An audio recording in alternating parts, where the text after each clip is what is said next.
So for the $480,000 that I made from the first two income sources, plus the $300,000 in appreciation, that comes out to about $780,000 in 2017, which works out to be about $65,000 per month in real estate. What's up, you guys? It's Graham here. So really quick, before I get into it, full disclosure, I've seen way too many videos like this on YouTube where someone claims, oh, I make $1 million per year. But you watch the video and they're so vague. They never really get into specifics. They never really share exactly what they did. And by watching the video, you actually come out of it more confused than before you had even seen it. So I want to break that mold, and I want to share with you guys exactly how I made about $65,000 per month last year in real estate. I want to break it down, share with you guys exactly what I did, where the money came from, and some of the concepts and strategies behind that you could begin implementing. And I really want to make this so much more than just a how much money I made last year, but actually share with you guys some strategies and concepts and things that have worked really well with me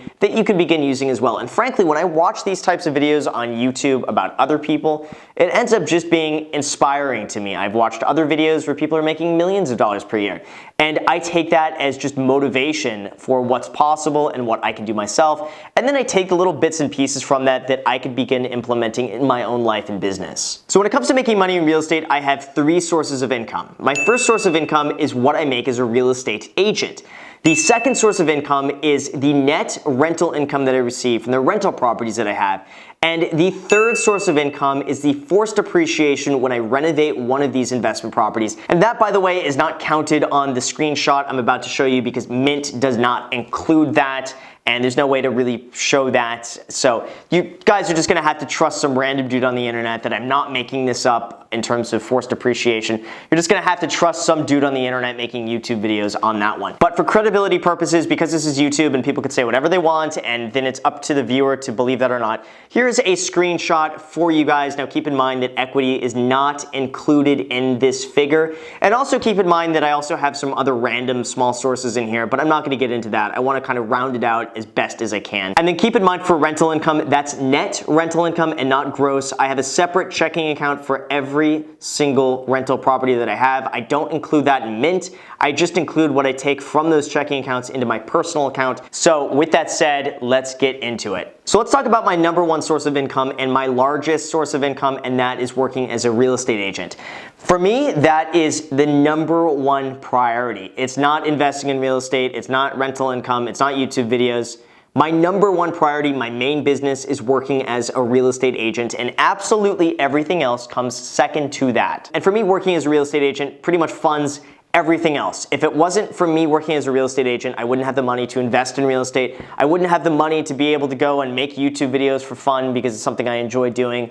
If it wasn't for that, I wouldn't have all of these other things. So everything else that you see is really a result of me working as a real estate agent. So in terms of working as a real estate agent, let me break it down a little bit further. In 2017, I had 19 total transactions for the year. That's broken down from 11 sales and 8 leases. And the total sales volume of that was $21,838,100. Now, in terms of me working as a real estate agent, that business isn't so much structured around me trying to sell as many homes as possible and going out there and trying to hustle every single day for new business. Instead, it's really serviced around providing my existing clients and their referrals the best service possible. It's really focused around fewer, higher priced listings within my current clientele base. Now keep in mind that income is gross income. That's before other miscellaneous like realtor expenses and other things that come up with that. And that's also before taxes, and California has such a delightful tax rate that I am happy to pay. And that's pretty much how I've structured my business working as a real estate agent. Now, I didn't intentionally set out to do it this way. In the very beginning when I started my career, I would work with absolutely everybody possible. I would do anything I could to pick up new business. But as I continued on the career, I realized that people would use me over and over and over again when it came time for them to buy something or sell something. And I also noticed that they would refer me a lot of other business. And it was at this time that I realized that there's a huge potential here to service my existing clientele and their referrals and cut back on some of the other things that I was spending my time on. That essentially gave me more free time to focus on the things I really enjoyed doing, and meanwhile giving my current clients and their referrals better one-on-one service, just because I wasn't running around like a chicken with my head cut off all the time, and I could really focus on the people that I really enjoyed working with the most. And almost all of the clients I have today were pretty much an origination from business that I did in the very beginning of my career, working in leasing. I would help people find rentals, and even though there was pretty much no money in it, I mean very little money, to the point that I would either break even on my time or sometimes make a really small amount, but it wasn't much. But these clients ended up buying stuff a few years later through me, or referring me other lease clients that ended up buying something through me, or ended up referring me other business that would straight up just buy something straight from me. So a lot of this was from that in the very beginning of my career, doing things that at first didn't really pay off, that took a few years to really cultivate, and then it paid off massively in the future. And the way I saw it back then is pretty much just like planting seeds, that every lease I did, I figured 3 to 5 years later they're gonna end up buying something. And every client that I had was basically, you plant a seed and then you watch the seed grow into a tree that provides fruit. And that is pretty much how I've structured my entire business. It just ends up taking a lot of work and patience in the very beginning, but something that could be sustainable long term. And that's exactly how I was able to do nearly $22 million in sales volume for 2017 without much prospecting, without working crazy hours, without driving myself crazy, while still being able to make 2 to 3 YouTube videos per week for you guys, still have a bit of a social life, still do everything else I do, and still increase my sales volume year after year in the process. And this is why I'm such a huge proponent of customer service and doing things with a long-term outlook that's sustainable long-term, especially in real estate, especially anything in sales. It has to benefit the other person more than it benefits you. You have to put the other person first before yourself. Especially in real estate, you can't just go and sell someone a house just because it's a quick commission and you get them something and you push them in something that they're not going to be happy with. Because trust me, they're not going to be happy with it. They're never going to use you again. They're never going to trust you again. And the real benefit for you as an agent, or really in anything, is having repeat and referral business. Because that one person could lead to 10 different sales. It's going to benefit you way more than if you just make one quick sale, leave a bad impression, and move on to the next one. It's not sustainable. So now that that's out of the way, my second source of income is the net rental income I get from the rental properties that I have. Now, right now, I have 7 tenants. Now, keep in mind, for 2017, my rental income was about 30% lower for half of the year because I was in the process of buying a duplex. Now it's a little bit higher, so that's reflected also in the number that you see in the screenshot. Now it works out to be about $4,650 per month or so. Now, I do have to mention this because this is probably one of my most common comments is, of course you're making that. It's not that easy just to get the rental properties. It's not that easy just to get $4,650 per month. And one of the things that I want to mention that many people fail to see is that that was 6 years worth of saving and investing and being in real estate between 2011, 2012 to now for me to get to that point. And it's very easy just to see this point right now and be like, that's a lot, or that I can't achieve that, or that is not possible for me right now. Believe me, that was not possible when I was 18 years old either. It was not possible when I was 19 years old. This is something that happened with a ton of work involved in that. So I do want to throw that out there for anybody who thinks that this is just not possible or that they can't do it. Trust me, I was in the same position. I wasn't able to do it. And not to mention, that was also me living basically off of like $5 Subway sandwiches to try to save as much money as possible to save up to end up buying something like this. So just so you know, it didn't come easy, it didn't come quick. People try to discredit all the work that was put into that. Just keep in mind, it was a lot of work, did take a lot of time, but I do want to throw that out there. So like I said, that rental income tends to be about $4,650 per month, maybe plus or minus a few $100s depending on what expenses come up that month. And this is also where I try to keep my expenses every single month as well. So basically, if I can keep my expenses at whatever the rental income produces, it allows me to save pretty much everything else I make, so I can just end up reinvesting it. And the way I see it too, even though I make way more money, there's no sense spending money on something if I don't absolutely have to. And also by keeping my expenses at pretty much what my rental income generates, it pretty much guarantees I'm never gonna run out of money if something ever happened to me working as a real estate agent, or all my other sources of income dried up for whatever reason.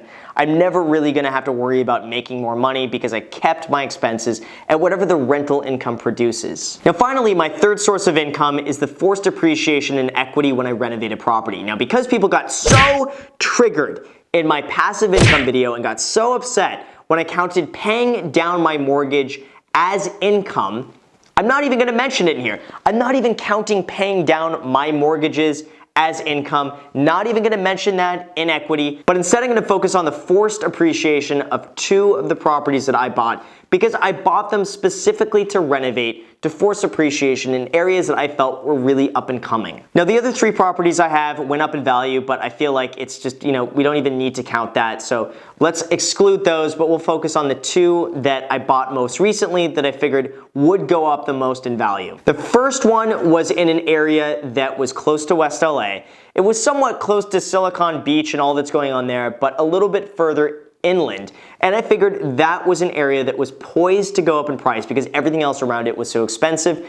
I was right, and it went up in value by about $150,000 last year.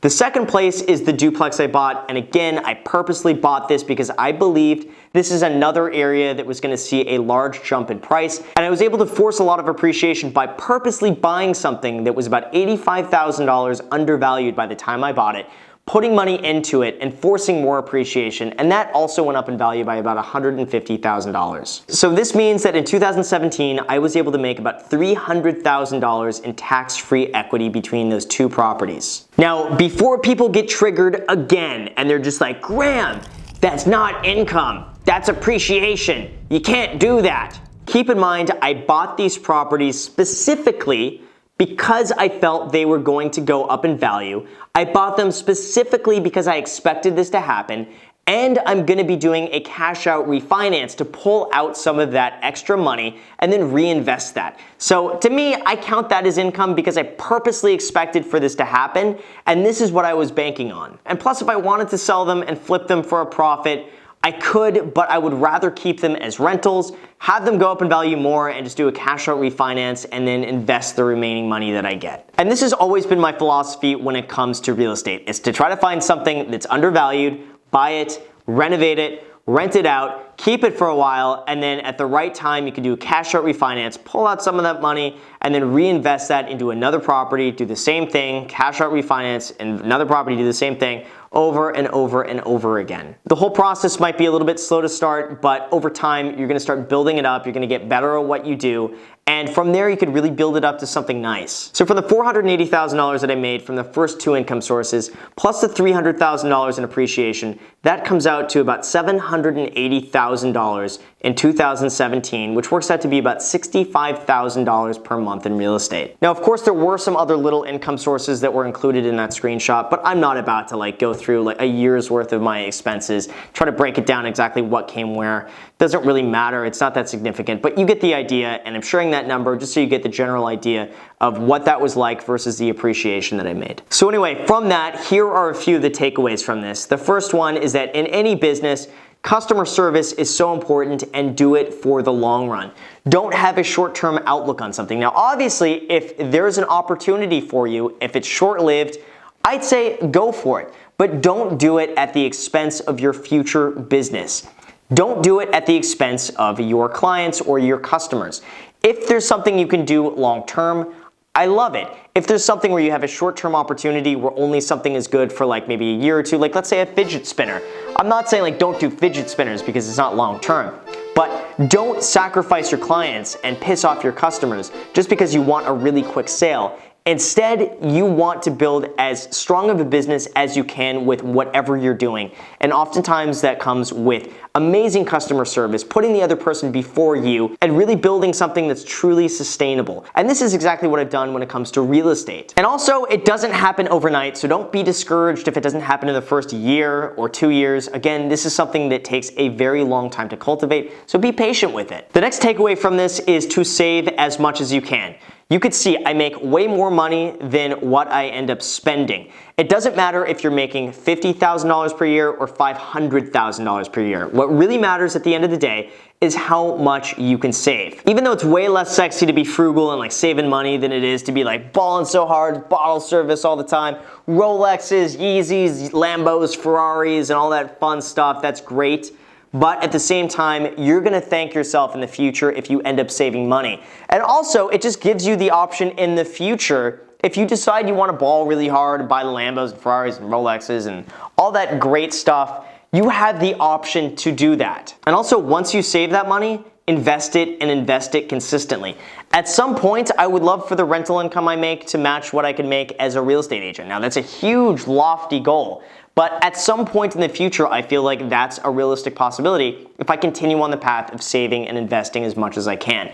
Like that $300,000 I made would not have been possible if I didn't save up the money to invest in real estate, if I didn't save up the money to renovate real estate so I can force that appreciation and buy in areas that I really believed in. That wouldn't have been possible. And finally, to end this, it's so important to diversify your income and not just rely on one source of income. For instance, if for whatever reason something happens to me working as a real estate agent, I still have rental income. I still have income from owning stocks.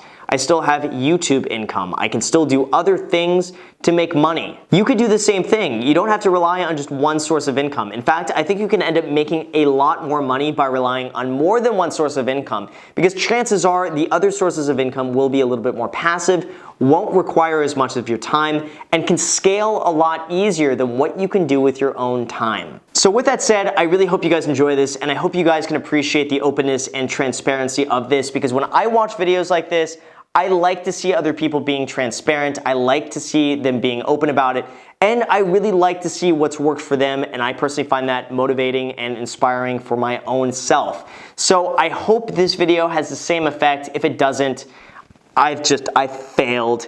But I hope I didn't fail. Let me know down below, you guys, in the comment section if I failed at this or not. So as always, you guys, thank you so much for watching. If you've enjoyed this video, all I ask, if you guys are open to it, if you're not already subscribed, make sure to smash that subscribe button. And also, if you are subscribed and you enjoy the video, you want to see more like this, make sure to smash that like button as well. Also, feel free to add me on Snapchat and Instagram. I post there pretty much daily, so if you want to be a part of it there, feel free to add me there. And finally, if you guys want to be a part of the private Facebook group, I set up a Facebook group for people who want to talk about real estate investing, real estate, working as a real estate agent. It's primarily based on real estate, but we talk about other little subjects here and there, and it's an amazing community. We have over 1,000 members right now. Everyone is super active, very supportive. Everyone's answering each other's questions. It's pretty cool. If you want to be a part of it, the link to that is in the description. Highly recommend you guys join that. It's totally free. So that's it, you guys. Thank you so much for watching. Again, I hope you enjoyed this, and until next time.